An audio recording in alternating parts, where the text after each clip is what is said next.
Uttarakhand express में आप सभी का बहुत स्वागत है। मैं हूं आपके साथ में अमनदीप। खबरों की शुरुआत करते हैं। उत्तराखंड में जल्द ही कैबिनेट विस्तार हो सकता है। पुष्कर सिंह धामी कैबिनेट में नए मंत्रियों की एंट्री हो सकती है। माना जा रहा है कि 21 जनवरी के बाद में इस पर मंथन हो सकता है। भारतीय जनता पार्टी के राष्ट्रीय अध्यक्ष के चुनाव के बाद में अब राज्य पर फोकस होगा। उत्तराखंड कैबिनेट में 5 पद अभी भी खाली है। उम्मीद जताई जा रही है कि जनवरी के अंत तक कैबिनेट के लिए नाम फाइनल हो सकते हैं। बीजेपी प्रदेश अध्यक्ष महेंद्र भट्ट का कहना है कि राष्ट्रीय अध्यक्ष के चुनाव के बाद में दिल्ली में मीटिंग होगी, जिसमें कई मुद्दों के साथ साथ मंत्रिमंडल विस्तार पर भी चर्चा हो सकती है और इस पर बड़ा फैसला भी हो सकता है।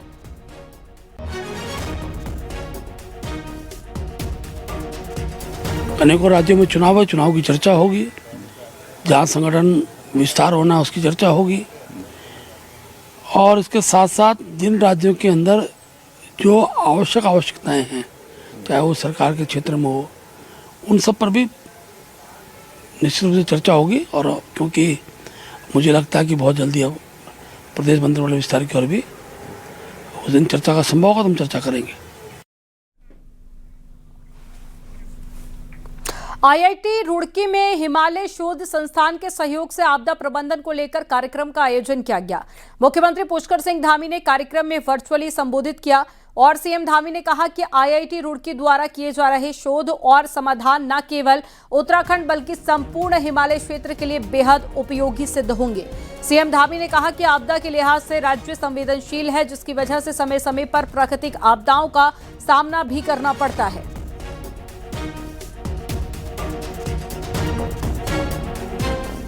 हमने आपदा स्थिति में त्वरित कार्रवाई हेतु रैपिड रिस्पांस टीम भी गठित करने के साथ ही drone surveillance, GIS mapping, satellite monitoring के माध्यम से भी आपदा संवेदनशील क्षेत्रों की पहचान की शुरुआत की है, जिससे इन जगहों पर विशेष ध्यान दिया जा सके।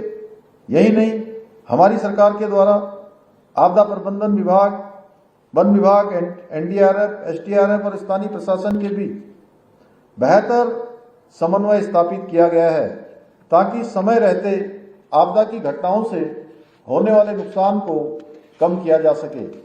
इसके अलावा हम अधिक ऊंचाई में स्थित झीलों की मॉनिटरिंग के लिए विशेष सेंसर लगाने के साथ अर्ली वार्निंग सिस्टम को भी मजबूत करने की दिशा में भी काम कर रहे हैं कि किस तरह से साइंस और टेक्नोलॉजी की मदद से हम डिजास्टर को कम कर सकें। और अगर इस तरह की आपदा आ रही है तो हमारे जो लोग वहाँ रहते हैं उनको कम से कम हानि हो, जन धन जब बात करते हैं तो उसका मिनिमम नुकसान हो। तो उसके लिए हम लोग जो है इंजीनियरिंग और साइंस दोनों को मिला के जो आर्टिफिशियल इंटेलिजेंस, डेटा साइंस, नए टूल्स हैं उनको लेके टेक्नोलॉजी डेवलप कर रहे हैं।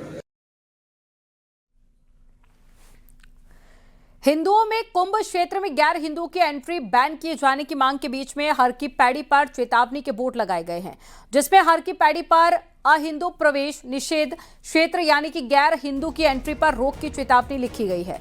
शुक्रवार सुबह हर की पैड़ी की व्यवस्था संभालने वाली संस्था गंगा सभा की तरफ से ब्रह्मकुंड और उसके आसपास ये बोर्ड लगाए गए हैं। बोर्ड गंगा के नाम से नहीं बल्कि म्यूनिसिपल बायोलॉजी के हवाले से लगाए गए हैं। दरअसल बीते मंगलवार को 2 युवक अरबी शेख की पोशाक में हर की पैड़ी पर घूमते हुए नजर आए थे, जिनकी तस्वीरें सोशल मीडिया पर काफी वायरल भी हुई थी। गंगा सभा से जुड़े तीर्थ पुरोहितों का कहना है कि पहले से मौजूद नियमों के तहत चेतावनी के बोर्ड लगाए गए हैं, ताकि लोग हर की पैड़ी क्षेत्र में प्रवेश के नियमों को लेकर जागरूक हो सके। संतों के साथ साथ तीर्थयात्रियों ने भी इस कदम का स्वागत किया। बोर्ड लगाने का उद्देश्य यही है कि सभी को यहाँ के नियमों की, यहाँ की मर्यादाओं की जानकारी रहे और जो बाइलॉज की जो हम कड़ाई से पालन कराने की जो चर्चा, जो मांग हम सरकार से कर रहे हैं, ये बोर्ड पूर्व में भी इसी प्रकार लगे हुए थे, लेकिन कुछ क्षतिग्रस्त हो गए थे, कुछ खराब हो गए थे। हमारा सिर्फ उद्देश्य यही है कि सनातन धर्म के इस पवित्र स्थल पर आने वाले प्रत्येक व्यक्ति को पता होना चाहिए कि यहाँ पर आने के क्या नियम है। ये बिल्कुल स्वागत योग्य कदम है और गंगा सभा के द्वारा ये कदम बहुत पहले उठाया जाना चाहिए था। 1915-16 में एक नगर पालिका एक्ट बना है हरिद्वार में, उसमें लिखित में है ये। भारत में किसी भी क्षेत्र में ऐसा प्रावधान नहीं है कि हरिद्वार का जो क्षेत्र है वो दूसरे धर्म के लोगों के लिए प्रतिबंधित है। जिस प्रकार से मुस्लिमों के मक्का मदीना में या ईसाइयों के वेटिकन सिटी में उनके पूजा स्थल में गैर धर्मावलंबियों का प्रवेश वर्जित है, ऐसे ही हरिद्वार हर की पौड़ी पर भी गैर हिंदुओं का धर्म प्रवेश वर्जित होना चाहिए। देखिए, ये हर की पैड़ी है, धार्मिक स्थल है हिंदुओं का बहुत बड़ा। तो आज यहाँ पर एक बोर्ड लगाए गए हैं गंगा सभा की ओर से कि गैर हिंदू जो हैं उनका प्रवेश यहाँ पर पूरी तरह से प्रतिबंधित है। तो आप भी आए हैं हर की पैड़ी में, क्या सोचते हैं आप इसको लेकर? नहीं, ऐसा ही तरीका है जो सरकार ने जो निर्णय लिया है वही कि जो मोमेडन लोग हैं, कुछ अव्यवस्था सर्जित होते हैं, नॉनवेज खाते हैं, ऐसा वैसा रहता है। ये जो हमारी जो गंगा मैया जी है, ये हमारा बहुत ही पवित्र और प्राचीन संस्कृति की तरह की है। तीर्थ हरिद्वार की जो गरिमा है, इसके जो सम्मान है वो बना रहेगा, ये उसके लिए जरूरी है रोक लगाना? रोक लगाना बहुत जरूरी है। सरकार से हम निवेदन करते हैं कि यही रोक जबरदस्ती और सख्ती से लागू करे तो बढ़िया तरीका है। हम लोग उनका सरकार का बहुत आभारी है। ये तस्वीरें मैं आपको इस बोर्ड की प्रतिबंध करने वाले इस बोर्ड की यहाँ पर मैं दिखा रहा हूँ। हर की पैड़ी के ब्रह्मकुंड और ब्रह्मकुंड के अलावा अन्य भी जगहों पर ये जो बोर्ड है, ये जो पोस्टर है वो यहाँ पर लगाए गए हैं ताकि देखिए, गंगा सभा की ओर से ये भी बताया गया कि ये जो बोर्ड है ये कोई सिर्फ चेतावनी बोर्ड नहीं है, बल्कि ये जो नियम बना हुआ है म्यूनसिपैलिटी की ओर से, उस म्यूनसिपैलिटी के नियम को लोग जानें, उससे जागरूक रहें और अवेयर रहें इस बात को लेकर कि हर की पैड़ी जो तीर्थ स्थल है, पवित्र स्थल है, उसमें प्रवेश के क्या नियम हैं। तो ये जो बोर्ड आज लगाए गए हैं काफ़ी चर्चा का विषय बने हुए हैं। आने वाले दिनों में देखने वाली बात होगी कि किस ओर ये चर्चा रुख करती है। न्यूज़ 18 पुलकित शुक्ला, हरिद्वार। बीजेपी के प्रदेश अध्यक्ष महेंद्र भट्ट का कहना है कि अगर कोई गैर हिंदू गंगा स्नान करना चाहता है और अगर सनातन में आना चाहता है तो फिर उसके गंगा स्नान और गंगा घाट पर आने पर कोई दिक्कत नहीं है।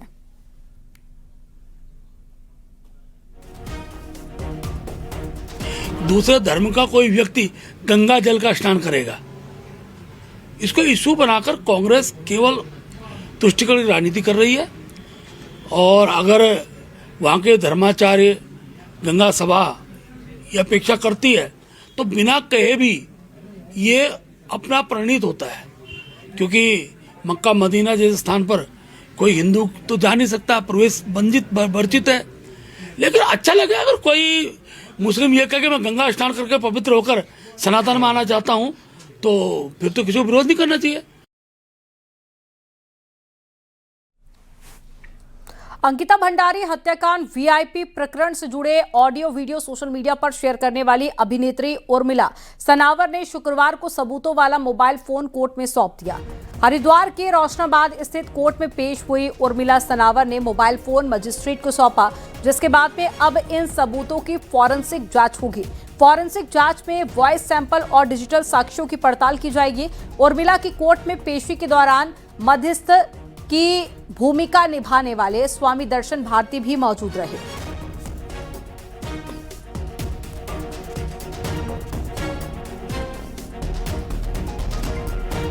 की थी वो जो मेन डिवाइस थी, वो मेन साक्ष्य है जो कोर्ट में जमा होना है, और दूसरा हमारा वॉइस सैंपल है।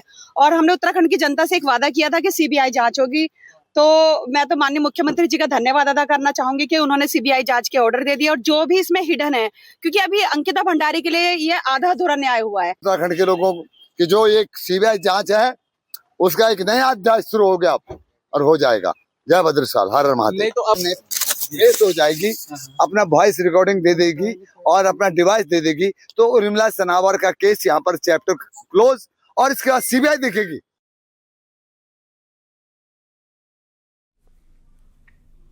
हरिद्वार में भ्रष्टाचार पर बड़ा एक्शन किया गया है। देहरादून से आई विजिलेंस टीम ने घूस लेते हुए डीएसओ और साथ ही सहायक को रंगे हाथों पकड़ा। विजिलेंस टीम ने जिला आपूर्ति ऑफिस में छापेमारी की और रिश्वत लेते डीएसओ श्याम आर्य और सहायक गौरव शर्मा को गिरफ्तार कर लिया। देहरादून से आई विजिलेंस टीम ने ये छापेमारी की है। इस दौरान राशन डीलर से 50,000 रुपए की रिश्वत भी मांगी गई थी।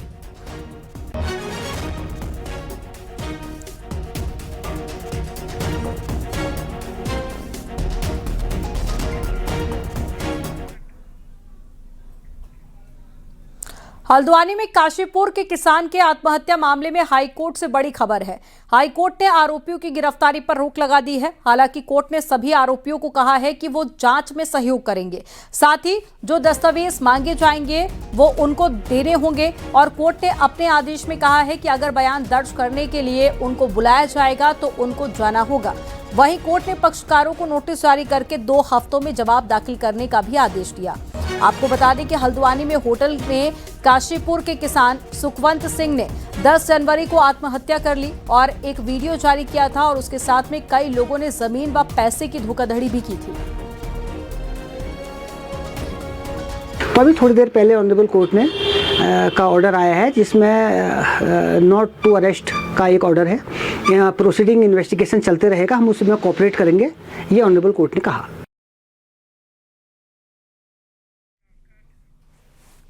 देहरादून में कांग्रेस ने पुलिस मुख्यालय का घेराव किया। काशीपुर के किसान सुखवंत सिंह की आत्महत्या के मामले में कांग्रेस ने प्रदर्शन किया और इस दौरान भारी पुलिस बल भी तैनात रहा। प्रदर्शन में कांग्रेस के प्रदेश अध्यक्ष गणेश गोदियाल के साथ में कई सीनियर नेता भी मौजूद रहे। हालांकि किसान का परिवार धामी सरकार की तरफ से उठाए गए कदमों से संतुष्ट है, मगर फिर भी मामले पर सियासत जारी है।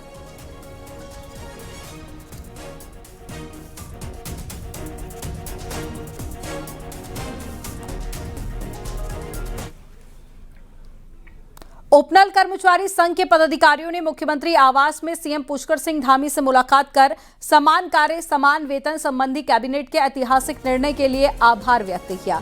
मुख्यमंत्री ने कहा कि उपनल कर्मी राज्य की प्रशासनिक व्यवस्था की अहम कड़ी है और सरकार उनके कल्याण, सम्मान और सुरक्षित भविष्य के लिए पूरी प्रतिबद्धता से कार्य कर रही है। ये फैसला सरकार की कर्मचारी हितैषी नीति को दर्शाता है।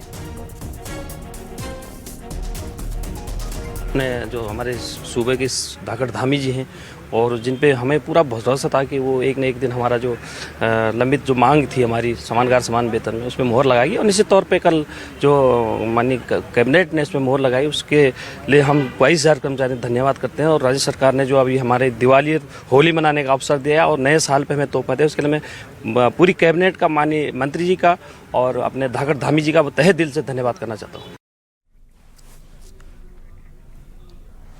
उत्तराखंड में आयुष्मान और गोल्डन कार्ड योजना को लेकर बड़ा बदलाव होने जा रहा है। सरकार अस्पतालों की पेंडेंसी कम करने और साथ ही मरीजों को समय पर इलाज दिलाने के लिए दोनों योजनाओं के ढांचे में बड़ा फेरबदल कर रही है। आपको इसी से जुड़ी एक रिपोर्ट दिखाते हैं।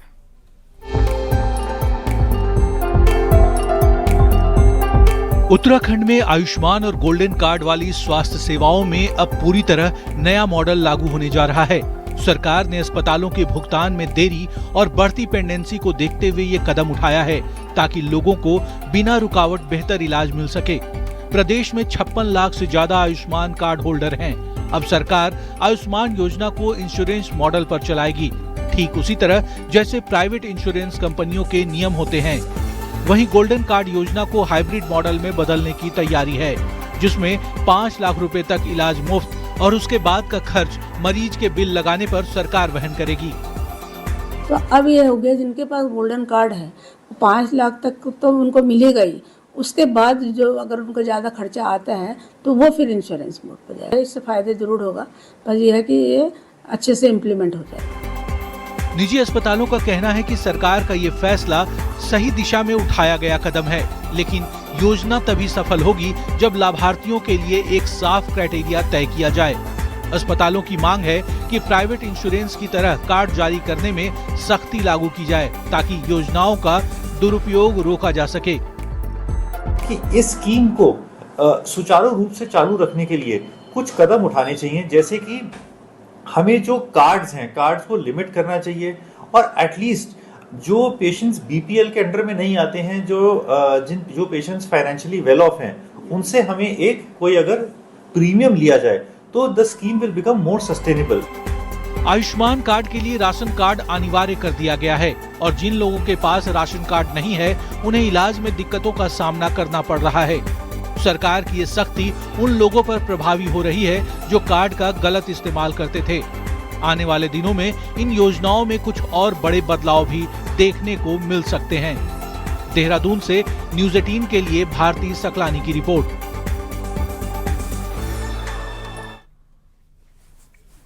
डिजिटल सेवाओं के क्षेत्र में पौड़ी गढ़वाल ने बड़ी उपलब्धि हासिल की है।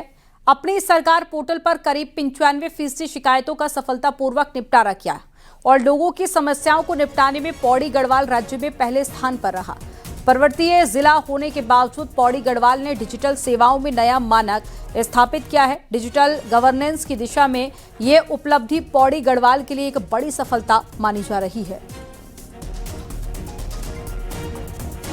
राज्य सरकार द्वारा अपनी सरकार पोर्टल जो चलाया गया है उसमें कई प्रकार की सर्विसेज दी जा रही हैं और उसके निस्तारण में बहुत अच्छी बात है कि पौड़ी जनपद अभी प्रथम स्थान पर है और इसके माध्यम से जो हमारी आय प्रमाण पत्र, जाति प्रमाण पत्र या स्थायी निवास, हैसियत आदि प्रमाण पत्र भी दिए जाते हैं।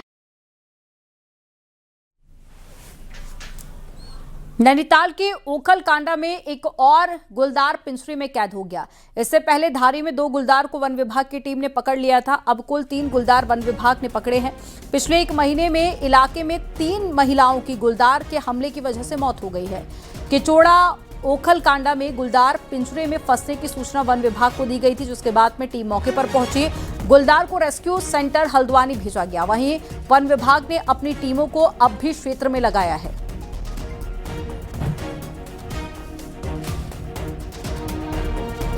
और जो मेन साइट्स थी जहाँ पर घटनाएं हुई थी वहाँ पर हमारे रेस्क्यू ऑपरेशन उस दिन से की जा रही हैं। हमारा स्टाफ वहीं कैंप कर रहा है। कोई भी मूवमेंट दिखता है तो उसको हम लोग ट्रैक करते हैं। ये लेपर्ड पकड़ जाने के बाद भी हमारा अभी भी टीम वहीं पर डिप्लॉयड है और हमारा ऑपरेशन जारी है।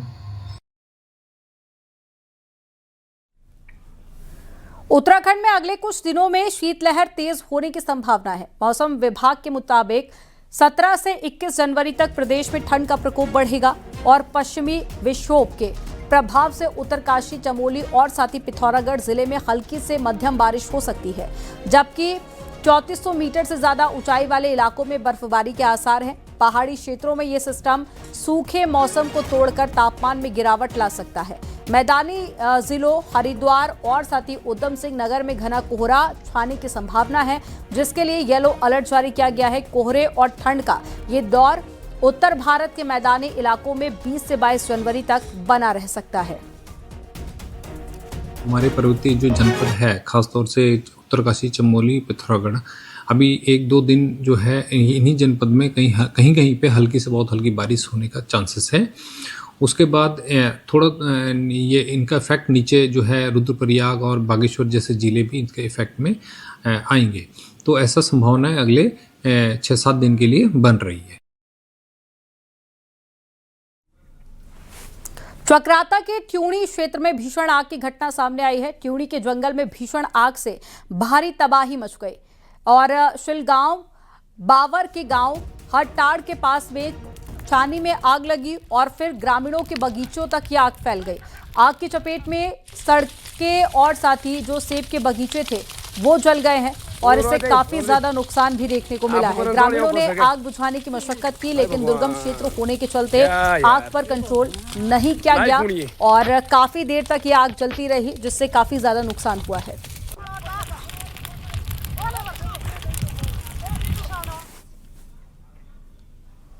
हल्द्वानी में गुरुवार को कोतवाली से महज चंद कदमों की दूरी पर हुई चोरी का पुलिस ने शुक्रवार को खुलासा कर दिया। पुलिस ने उस आरोपी चोर को पकड़ लिया है जो कि एक बुजुर्ग अम्मा के घर किराए का मकान देखने के बहाने आया था। कमरा देखने के बहाने घर के भीतर गया और बदले में अम्मा और कैश और साथ ही जेवर से भरा लोहे का बक्सा उठा ले गया। चोर का बक्से को कंधे पर ले जाते हुए वीडियो सोशल मीडिया पर वायरल हुआ। पुलिस ने इसी आधार पर अल्मोड़ा के सोमेश्वर निवासी चोर वीरेंद्र विष्ट को गिरफ्तार कर लिया है, जो बक्से को लेकर दिल्ली वाली बस में सवार था।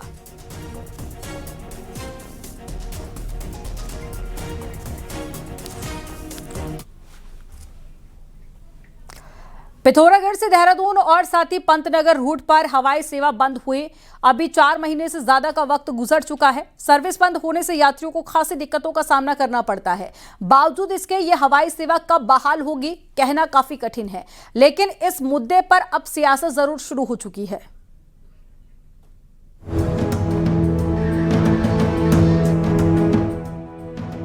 लंबी जद्दोजहद के बाद 2024 में पिथौरागढ़ से देहरादून और पंतनगर के लिए हवाई सेवा शुरू हुई थी, लेकिन इस हवाई सेवा की उम्र सिर्फ साल भर ही रही। बीते साल सितंबर से फ्लाई बिग एयरलाइंस की उड़ान ठप पड़ी है। फ्लाई बिग 19 सीटर प्लेन से देहरादून के साथ ही पंतनगर के लिए हवाई सर्विस दे रही थी, लेकिन 4 महीने से भी ज्यादा समय गुजरने के बाद भी हवाई सेवा की बहाली नजर नहीं आ रही है। ऐसे में विपक्ष को बैठे बिठाए मौका हाथ लगा है। हम सोच रहे थे कि आदि कैलाश, मिलम, पर्यटन की गतिविधियां और बढ़ेंगी, लेकिन हवाई सेवा बंद होने से आज फिर सारी स्थितियां चरमरा गई हैं। आने वाले समय में अगर जल्दी से जल्दी हवाई सेवा शुरू नहीं की गई तो कांग्रेस के लोग सरकार के खिलाफ आंदोलन करेंगे। सिर्फ दून और पंतनगर ही नहीं बल्कि पिथौरागढ़ से हिंडन की हवाई सेवा भी लंबे समय से बंद है और कई बार वादे दावे हो चुके हैं। हवाई सेवा बंद होने से जहां यात्रियों को खासी दिक्कतें उठानी पड़ रही हैं, वहीं पर्यटन कारोबार पर भी इसका सीधा असर पड़ रहा है। यही नहीं, रोजमर्रा के काम के लिए देहरादून का चक्कर लगाने वालों का सफर कई गुना बढ़ गया है। बताया जा रहा है कि फ्लाई बिग एयरलाइंस को स्पाइस होप ने खरीद लिया है। ऐसे में अब इन रूट्स पर स्पाइस होप 42 सीटर प्लेन के साथ हवाई सर्विस शुरू करेगी। Spice hope airport authority of India से लाइसेंस मिलने का इंतजार कर रही है। अभी टेंडर हुआ है स्पाइस होप का, उसने आश्वस्त किया कि हम फरवरी माह के अंतिम दिनों तक पिथौरागढ़ से देहरादून को हवाई सेवा शुरू कर देंगे। माननीय मुख्यमंत्री महोदय के सामने ये बात भी हमने रखी। पिथौरागढ़ से हवाई सेवा खासी अहम है। स्थानीय लोगों के साथ ही बाहर से आने वाले प्रवासियों के लिए भी हवाई सर्विस किसी वरदान से कम नहीं। ऐसे में एक बार फिर लोगों को इस रूट पर उड़ान भरने का बेसब्री से इंतजार है। देखना ये है कि ये इंतजार कितना लंबा और रहता है। न्यूज़ 18 के लिए पिथौरागढ़ से विजय वर्धन उप्रेती की रिपोर्ट।